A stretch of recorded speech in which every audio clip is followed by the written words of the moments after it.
The next topic that we are studying today is pro rata. Issue of shares में एक topic है आपका pro rata. Pro rata based of allotment क्या होता है ये हम आगे क्वेश्चन में देखेंगे. तो सबसे पहले क्वेश्चन स्टार्ट करते हैं और देखते हैं pro rata होता क्या है, ये बाकी क्वेश्चन से अलग कैसे है. XYZ Limited issued 25,000 shares of ₹10 each payable as follow. XYZ Limited है, इन्होंने इशू किए 25,000. इस तरीके से इन्होंने अपनी जो इंस्टॉलमेंट्स है वो बांध दी है. Application ₹2, allotment 4, first call 3, final call 1. Public applied for 30,000 shares. अब देखो इशू कितने किए गए हैं 25, लेकिन अप्लाई कितने के लिए कर रही है पब्लिक 30,000, यानी ज़्यादा मांग रही है. इसमें से मिस्टर ए 18,000 मांग रहे हैं, मिस्टर बी 12,000. पहली बात तो ये है कि जब कोई कंपनी इशू ही 25,000 कर रही है तो वो इस पब्लिक को 30,000 कैसे दे सकती है. तो ये तो पॉसिबल नहीं है. जब किसी कंपनी में शेयर्स ही 25,000 है तो 30,000 किस तरीके से दिए जा सकते हैं. लेकिन पब्लिक ने अप्लाई कर दिया, जैसे कि मिस्टर ए ने 18,000, उसे क्या पता कि कोई और ले रहा है या नहीं ले रहा. मिस्टर ए ने 18,000 के लिए कर लिया और मिस्टर बी ने 12,000 के लिए. इन्होंने तो इंडिविजुअल दिए, देखा कि 25,000 शेयर है, चलो 18,000 मैं ख़रीद लेता हूँ. पर इनको ये नहीं पता था कि सब मिलाकर 25,000 से भी ज़्यादा हो रहे हैं. तो कोई बात नहीं, इसे आगे देखेंगे. And allotment was made pro rata to both applicants. यानी हम जब इनको अलॉटमेंट करेंगे वो प्रो राटा बेस्ड पर करेंगे. प्रो राटा क्या होता है अभी आगे देखेंगे. ए हु फेल टू पे both calls money. Last question की तरह यहाँ पे भी ए जो है वो डिफ़ॉल्टर है, दोनों कॉल्स मनी की पेमेंट नहीं करता. हिज शेयर वर फॉरफिटेड. फिर से हमने उसके शेयर को फॉरफिटेड कर लिया. And reissued at ₹9 as fully paid up. Fully paid up बताइए कि 10 रुपये के, ये देखो 4, 5, 6, 7, 8, 9, 10 रुपीज़ के शेयर है, उन्हें हम री इशू कर रहे हैं 9 में. ठीक है, तो फुली पेड अप का मतलब जो शेयर थे 10 रुपये के वो आप उन्हें 9 रुपये में री इशू कर रहे हैं. मेक एंट्री करनी है. तो सबसे पहले ये देखो, ये आपको लिखना है वर्किंग नोट में. वर्किंग नोट 1 क्या बनेगा. वर्किंग नोट में देखो सबसे पहले अप्लाई कितने के लिए करा. पब्लिक ने अप्लाई कितने के लिए किया 30,000 के लिए. और कंपनी अलॉट कितने कर सकती है, अलॉट कर सकती है 25,000. लिमिटेड 25,000 की है. जब कंपनी इशू 25,000 कर रही है, कंपनी ये कह रही कि मेरे पास 25,000 शेयर है, कोई भी आकर ख़रीद लो. तो ख़रीदने वाले 30,000 के ख़रीद रहे हैं. अप्लाई किया गया 30,000, लेकिन आप दे कितने सकते हो 25,000. अब ख़रीदने वालों में देखो कौन है. एक तो है ए जो कि 18,000 शेयर्स ख़रीद रहे हैं. Second is B 12,000 shares. तो 18 और 12 कितना हो गया, ये आपका हो गया 30,000 हो गया. यानी कि अप्लाई करने वाले ये दोनों हैं और दोनों मिलकर 30,000 मांग रहे हैं, लेकिन हम उन्हें दे कितना सकते हैं 25,000. तो अब ऐसा तो है नहीं कि मैं इसे कम दे दूँ, इसे ज़्यादा दे दूँ, या इसे ज़्यादा दे दूँ, इसे कम दे दूँ. तो ऐसे तो डिस्प्यूट हो सकता है. तो ऐसी सिचुएशन में हम क्या करते हैं, हम इन्हें दे तो कितने सकते हैं 25,000 ही. तो हम इसे किस तरीके से दें कि ए को जितने दें, बी को जितने दें, उनका सम करके 25,000 की आ जाए. तो उसके लिए सबसे पहले हम इन दोनों का रेशो निकालते हैं, अप्लाइड और अलॉट का. इन दोनों का रेशो निकालो तो ये आपका क्या हो जाएगा 6:5. 6:5. ये देखना अप्लाइड की तरफ क्या है 6, अलॉट की तरफ क्या है 5. अप्लाइड की तरफ है 6, अलॉट की तरफ है 5. अब आपको निकालना क्या है कि ए को हम अलॉट कितने करें. ये कहना चाह रहे हो ना कि ए ने अप्लाई तो करा 18,000 के लिए, लेकिन कंपनी अलॉट कितने कर सकती है. तो उसके लिए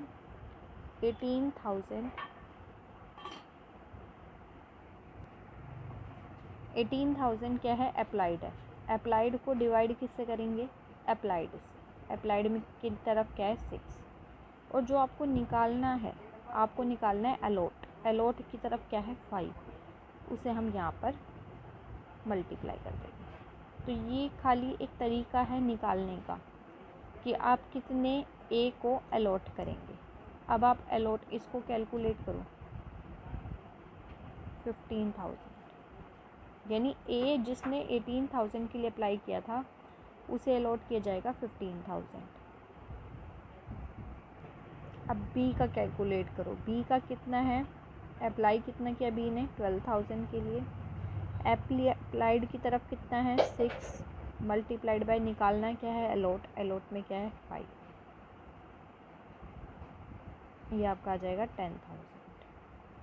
इसका मतलब है एप्लीकेशन ए ने 18,000 करी लेकिन कंपनी उन्हें दे रही है 15,000, बी ने अप्लाइड करा 12,000, कंपनी दे रही है 10,000। सम देख लो 25,000 और कंपनी अलॉट ही कितने कर सकती थी 25,000। इस तरीके से निकालना है। तो सिंपल है बिल्कुल कि जो भी जिसने जितना अप्लाई करा, अप्लाई के नीचे हमेशा अप्लाई आएगा, ठीक है, मल्टीप्लाइड बाय जो निकालना है आपको। अगर इस सिचुएशन में यहाँ पे अलॉट दिया होता तो अलॉट के नीचे अलॉट और निकालना होता अप्लाई, तो अप्लाई से मल्टीप्लाई। तो अगर ये मान लो अलॉट होता 18,000 तो 18,000 के नीचे अलॉट का क्या था 5 और अप्लाई निकालना होता तो मल्टीप्लाइड बाय 6। तो अब आपको ये तो पता लग गया कि ए को कंपनी अलॉट कितने कर सकती है 15,000, बी को कितने अलॉट कर सकती है 10,000, ठीक है। अब आगे देखो वर्किंग नोट सेकंड देखो, जो भी हम एप्लीकेशन की मनी रिसीव करते हैं उसकी एंट्री आपको पता ही है, bank account debited to share application. जो भी हम रिसीव करते हैं सेकंड एंट्री में हम उसे शेयर कैपिटल में ट्रांसफ़र करते हैं, ये दिखाने के लिए कि अब वो हमने उसको एक्सेप्ट कर लिया उसकी एप्लीकेशन मनी को और अब हम उसको जो कंपनी है उसका मेंबर बना रहे हैं, तो उसके लिए शेयर कैपिटल में ट्रांसफ़र करते हैं।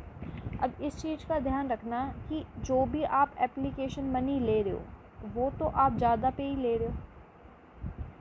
अप्लाइड का मतलब क्या होता है कि एप्लीकेशन अप्लाइड करने के समय पे एप्लीकेशन मनी पे की जाती है। तो सबसे पहले देखो यहाँ पे लिख लो, यहाँ पे ए और यहाँ पे बी। एप्लीकेशन मनी देखो कितनी रिसीव हुई, एप्लीकेशन मनी रिसीव्ड, एप्लीकेशन कितनी रिसीव हुई, एप्लीकेशन 18,000 की कर रहा है, ए कितने की कर रहा है 18,000, एप्लीकेशन की रेट कितनी है 2, तो एप्लीकेशन मनी आपको ए से मिली 36,000। बी से देखो, बी ने अप्लाइड करा 12,000 के लिए, रेट है आपकी 2 रुपीज़, तो ये आपका हो गया 24,000। टोटल हम देखें तो ये इन्होंने किया 60,000 के लिए। एप्लीकेशन तो इतनी कर रहे हैं, ठीक है, लेकिन हम जब उन्हें शेयर कैपिटल में ट्रांसफ़र करेंगे तो शेयर कैपिटल में हम उतना ही ट्रांसफ़र करेंगे जितने के लिए हम उन्हें मालिक बना रहे हैं। तो मालिक तो हम 25 के हिसाब से बना रहे हैं।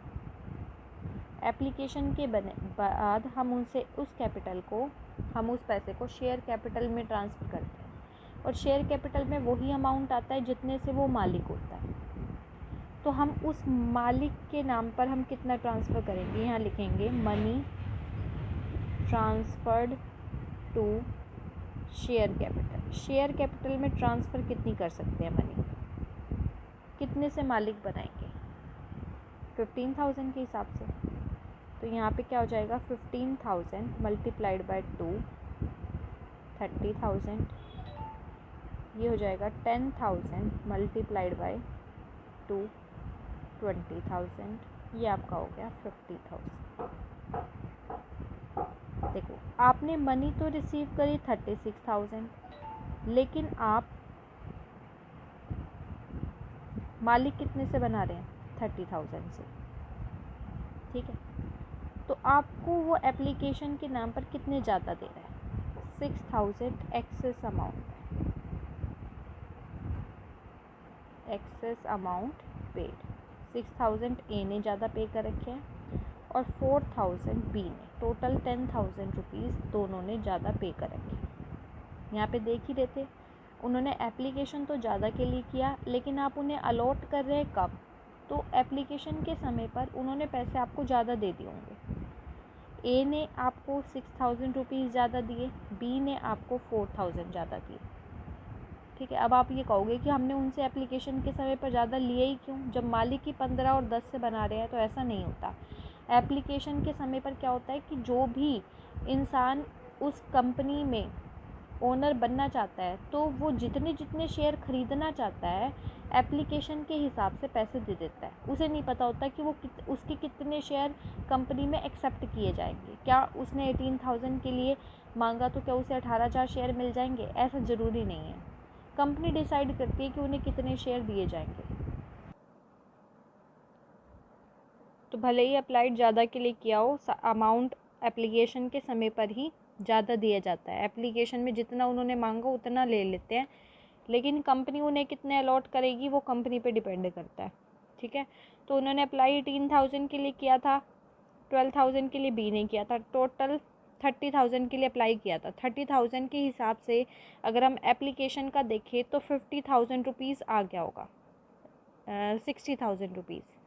लेकिन हम उन्हें दे कितने रहे हैं? 25,000, और 25,000 एप्लीकेशन के टाइम पर कितना हो जाएगा? 50। ठीक है, तो यहाँ पर देखो, ए ने कितना अमाउंट ज़्यादा पे करा? 6,000। बी ने कितना अमाउंट पे करा? 4,000। अब यहाँ पर कहने को तो ए ये कह सकता है कि मैंने एप्लीकेशन के समय पर 6,000 रुपीज़ ज़्यादा दिए, आप मुझे ये पैसे रिटर्न करो। बी भी कह सकता है कि मैंने 4,000 रुपीज़ एप्लीकेशन के समय पर ज़्यादा दिए, जबकि आप मुझे अलॉट तो शेयर कम कर रहे हो, तो मेरे पैसे वापस दे दो। तो ऐसी सिचुएशन में क्या होता है कि कंपनी का ये रूल होता है कि जब कोई ज़्यादा दे देता है तो एप्लीकेशन के समय पर जिसने पैसे ज़्यादा दिए उसको हम एडजस्ट कर देते हैं अलॉटमेंट में। कंपनी ये कहती है कि तुम अपने पैसे वापस क्यों ले रहे हो, जो तुम्हें पैसा अलॉटमेंट के समय पर देना है हम उसी में एडजस्ट कर देंगे। जितना अलॉटमेंट में देना होगा हम पहले वाले अमाउंट, एक्सेस अमाउंट को माइनस कर देंगे। ठीक है, तो अब हम थर्ड वर्किंग नोट में क्या करते हैं? वर्किंग नोट थर्ड, इसमें हम कैलकुलेट करेंगे कि अलॉटमेंट का पैसा बनता कितने का है। ठीक है, अब देखो, अलॉटमेंट ड्यू ए की कितनी है और बी की कितनी है। अलॉटमेंट देखो, अलॉटमेंट के समय पर कितना ड्यू बनता है इनका, वही 15,000 के हिसाब से दिया जाएगा अलॉटमेंट। 15,000 अलॉटमेंट की रेट है 4, कितना हो गया? 60,000। बी का कितना है? 10,000 का शेयर है, अलॉटमेंट के समय पर 4 यानी 40,000। टोटल कितना हो गया? 1 लाख। अलॉटमेंट इतना है। पहले से अमाउंट जो रखा हुआ है, एक्सेस अमाउंट पहले का जो रखा हुआ है, उसे हम माइनस कर देंगे कि अलॉटमेंट के समय पर आप 60 मत दो, आपके जो पहले से 6,000 रखे थे और आपके जो 4,000 रखे थे उसे हटाकर बाकी बचे पैसे दे दो। तो 6,000 अगर हम माइनस करें तो 54,000 इसको देने हैं और 36,000 इसे देने हैं। ठीक है, कि हमने 10,000 माइनस कर दिया, इसमें से 90,000 रुपीज़ आपको देने हैं। समझ गए? अलॉटमेंट ड्यू कितनी कर रहे हो आप? जितने आप शेयर पे उन्हें अलॉट कर रहे हो, आप अलॉट उन्हें 15,000 शेयर कर रहे हो, 4 की रेट है, 60,000 लेने हैं, लेकिन पहले से ए ने 6,000 ज़्यादा दे रखे हैं, तो 6,000 माइनस करके अब वो 54,000 रुपीज़ देगा। इसे ही हम कहते हैं प्रो राटा करना, यही प्रो राटा है। अब यहाँ पे देखो, अगर हम एंट्रीज़ की बात करें, जर्नल एंट्री, तो फर्स्ट एंट्री आपको पता है किसकी होएगी? सबसे पहले एप्लीकेशन मनी रिसीव करने की। तो क्या हो जाएगा? Bank account debited to share application. Application में आपको पता है कितना अमाउंट आएगा, जितने के लिए उन्होंने अप्लाई किया। उन्होंने अप्लाई कितने के लिए किया? 30,000 के लिए। एप्लीकेशन की रेट क्या है? 2 यानी 60,000। 60,000 के लिए अप्लाई किया, हम उन्हें शेयर कैपिटल में ट्रांसफ़र कितना करेंगे? जितने से हम उन्हें मालिक बना रहे हैं, share capital. To share capital account. और यहाँ पर आपका क्या हो जाएगा, शेयर एप्लीकेशन अकाउंट डेबिटेड। हम उन्हें कितने से मालिक बना रहे हैं, हम उन्हें बना रहे हैं 25,000 से, मल्टीप्लाइड बाय 2 50,000। तो शेयर कैपिटल में सिर्फ कितना ट्रांसफ़र होगा, 50,000। 60,000 क्यों नहीं होगा, क्योंकि कंपनी के पास अलॉट करने के लिए शेयर ही 25,000 है। तो शेयर कैपिटल आपकी कैपिटल भी कितनी होगी बिजनेस में, 50,000 की। अभी जो 10,000 का यहाँ पे डिफरेंस आ रहा है उसे भी आप यहीं रहने दो। अब आप थर्ड क्या करोगे, अलॉटमेंट की मनी ड्यू करेंगे। अलॉटमेंट की मनी ड्यू करेंगे तो एंट्री क्या होगी, share allotment account debited to share capital, to share capital. Allotment की मनी देखो आपकी कितनी है, अलॉटमेंट शेयर कितने हैं 25,000 पे, allotment multiplied by 4 1 lakh. 1 lakh के लिए अलॉटमेंट की मनी ड्यू कर रहे हैं, लेकिन आप ड्यू दिखा रहे हैं कि आप 1 लाख कर रहे हैं, लेकिन एक्चुअल में अगर हम देखें तो ये 1 लाख हमें नहीं करना चाहिए। क्यों नहीं करना चाहिए, क्योंकि पहले का अमाउंट भी रखा है। तो अगर आपका पहले का अमाउंट नहीं रखते तो आप सीधा एंट्री करते इतने से, लेकिन अब आप कितने से करेंगे, अब आपको पता है आपको एंट्री करनी है 90,000 से। और 90,000 क्यों कर रहे हैं, क्योंकि पहले का 10,000 रुपये रखा है, पहले का 10,000 रुपये रखा है दोनों का मिलाकर, तो 1 लाख में से 10,000 माइनस करके 90,000 से दिखाएंगे, क्योंकि अलॉटमेंट में आप एडजस्ट कर रहे हैं। ड्यू का मतलब क्या होता है, अब हम उनको बताएंगे कि आपके अलॉटमेंट के पैसे इतने रहते हैं। तो अब आपने देखा तो 1 लाख रहते थे, लेकिन उनके 10,000 पहले से बिजनेस में रखे हैं, तो आप 90,000 से ड्यू दिखाएंगे। फोर्थ रिसीव हो जाएगा आपको, bank account debited to share allotment, 90,000 rupees आपको रिसीव हो रहे हैं। अब वर्किंग नोट फोर्थ देखो, ये आपका ए है, ये आपका बी है।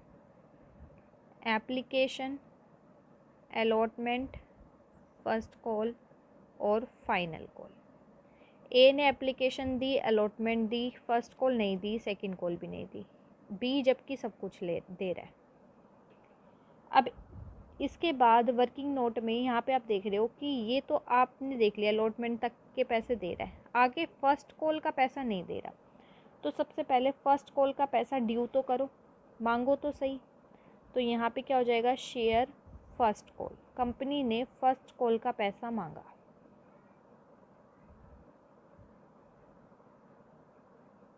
कितने शेयर पे मांगेगी, 25,000 शेयर पे। फर्स्ट कॉल का रेट कितना है 3, 75,000 मांग रही है। लेकिन यहाँ पे ए डिफ़ॉल्ट कर रहा है, ए आपको पेमेंट नहीं कर रहा, ए आपको पेमेंट नहीं कर रहा फर्स्ट कॉल की, बी आपको कर रहा है।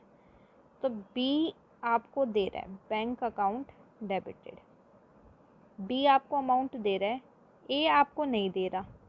तो कॉल्स इन एरियर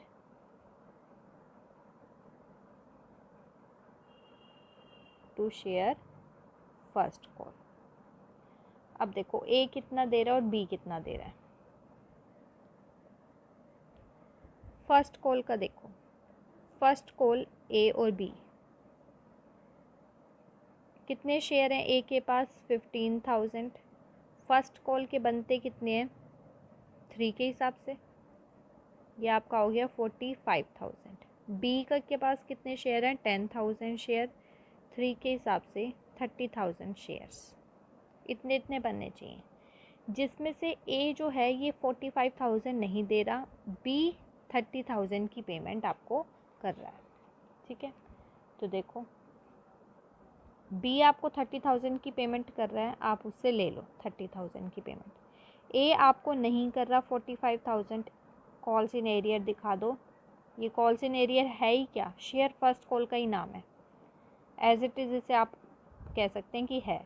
बस यहाँ पे कॉल्स इन एरियर क्यों लिखा, क्योंकि यहाँ पे हम दिखाना चाह रहे हैं कि डिफ़ॉल्ट किया है किसी ने। तो यहाँ पे अगर हम कहें कि डिफ़ॉल्टर कौन है, तो यहाँ पे डिफ़ॉल्टर कौन है, ए। तो शेयर फर्स्ट कॉल कितने से हट जाएगा, 75,000।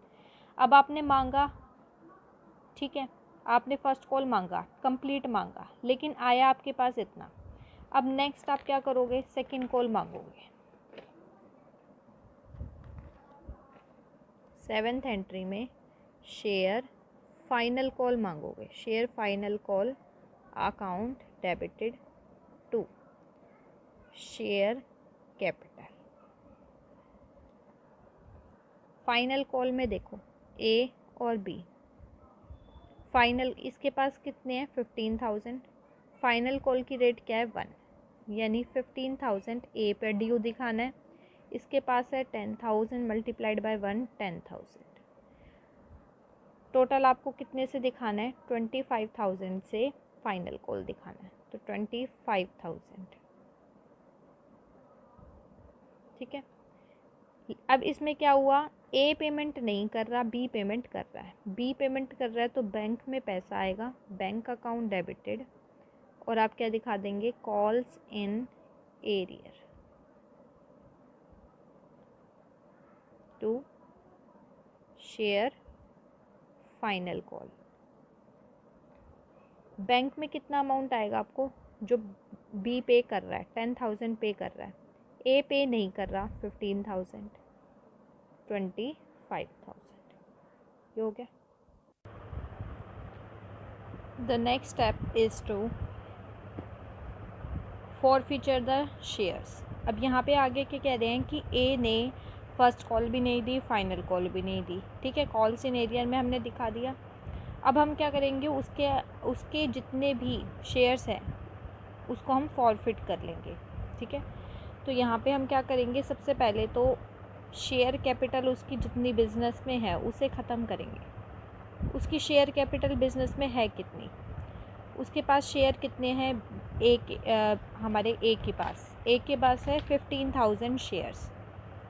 10 रुपये के हिसाब से कितने की शेयर कैपिटल हुई, 1,50,000, ठीक है। तो 1,50,000 से उसका शेयर हम हटा देंगे।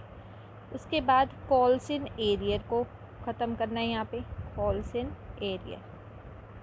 इन एरियर देख लो कितने हैं, 15,000 एक हैं, और कॉल्स इन एरियर कितने हैं, 45,000। तो ये आपके कितने हो गए, 15 + 45, 60,000 का ये हो गया। बाकी अमाउंट किसका आएगा, फॉरफिट करने का, टू शेयर फॉरफीचर। चाहे आप इसका बैलेंस कर लो, कितने का आएगा, 1,50,000 - 60, 90,000। नहीं तो शेयर फॉरफीचर आपको पता ही है, फॉरफिट आप उसको कितने अमाउंट को फॉरफिट कर रहे हो।